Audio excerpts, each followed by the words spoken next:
We are all in this together. Remember that rallying cry from March 2020? Our communities worked hard in the early weeks of the pandemic to make sure that frontline healthcare workers knew we had their back. In spring 2020, we didn't know what we were in for, but the plan was to go it together into the unknown. Well, long story short, that sentiment, all of us together, didn't seem to last very long. As Idaho's COVID situation got worse and worse in recent months and weeks, healthcare workers have been pushed to the extreme. They now work through crisis standards of care every single day. And I've spoken to many healthcare workers and leaders in recent weeks. They tell us people are burning out, understandably. Seriously, how can you expect anyone to deal with what they're dealing on a daily basis and just be okay? Day in and day out, healthcare workers do their absolute best to save very sick people fighting against COVID. Well, the team at St. Luke's and McCall, they got a loud message this weekend. As they continued to work through crisis standards of care, a swastika was sprayed onto a hospital sign. It's hard to ignore that, and it only adds to the heavy burden that the St. Luke's family already carries. Extremely disheartening. Of course, our staff were the first to see it as they were getting off and coming on shift early Sunday morning. Amber Green is the chief operating officer at St. Luke's and McCall. She says the swastika vandalism on their hospital comes at a very vulnerable time. Extremely disheartening. I received several text messages, upset. They were fearful, very emotional moving home. Many of them had a difficult night in our emergency room in which we were taking care of a COVID positive patient who was eventually intubated and shipped to Boise. Very emotional about the potential outcome of that patient, and then leaving the hospital and seeing those signs, of course, was just overwhelming for them. Green says this type of display just does not happen in McCall. Certainly not common. I've been here in McCall for the last 4 years and have never seen or heard of anything that's happened like this in McCall. We certainly don't know what the motivation is, and we won't speculate. And honestly, I don't even necessarily believe that it's a reflection on the community, at least that I live in and serve.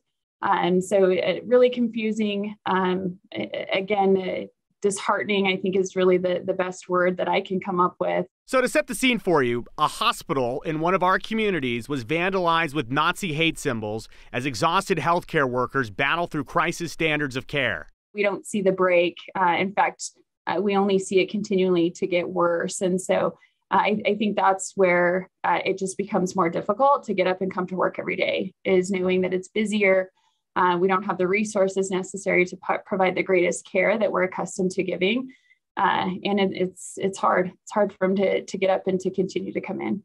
And I can imagine seeing a swastika vandalized on the hospital. Does it make it any easier to go to work? No. And not only is there exhaustion now, but there's fear now. And I think the fear that our teams have as they drive in and come to work every day is real. And it's now another emotion that they weren't used to feeling, and just additional layer to how difficult it continues to be.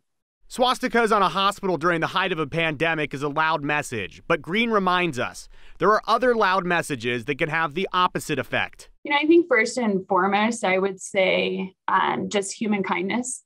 We are all feeling the division in our communities, and it's being portrayed in negativity and in actions of hate, much like what you saw in the pictures here at St. Luke's McCall. And I think that if we can all show a little bit of human kindness for those around us, whether they have the same viewpoints as us or not, I think that will go a long way. Any small act of kindness on any of our staff, on any of our patients, even our neighbors would, I think, lift us all, lift our spirits, and help us during this time. And this is something I want to talk about with all of you at home. Over the last few weeks, I made it a point to ask healthcare workers or healthcare leaders, every time I talk to them, I ask them how they're doing and what the community can do to support them. And I almost always ask, do random messages from strangers, does random support from the community, does it mean anything to you at this point? And the answer almost every single time has been yes. Why? Well, they tell me because our support from the community, it keeps these healthcare workers going, and they need us now more than ever. Think about how much we need them right now. Imagine how much they could use us. So I challenge you, Go out of your way this week to thank a healthcare worker or send a kind message to a healthcare system in your area. If not that, maybe something Amber suggested. Do something nice for someone, anyone. We say that this isn't us when things like this happen. When we have gross hate symbols vandalized in our hospitals, I hear so many people say, this isn't us. Well, instead of saying it's not us, let's show them. Let's do something else.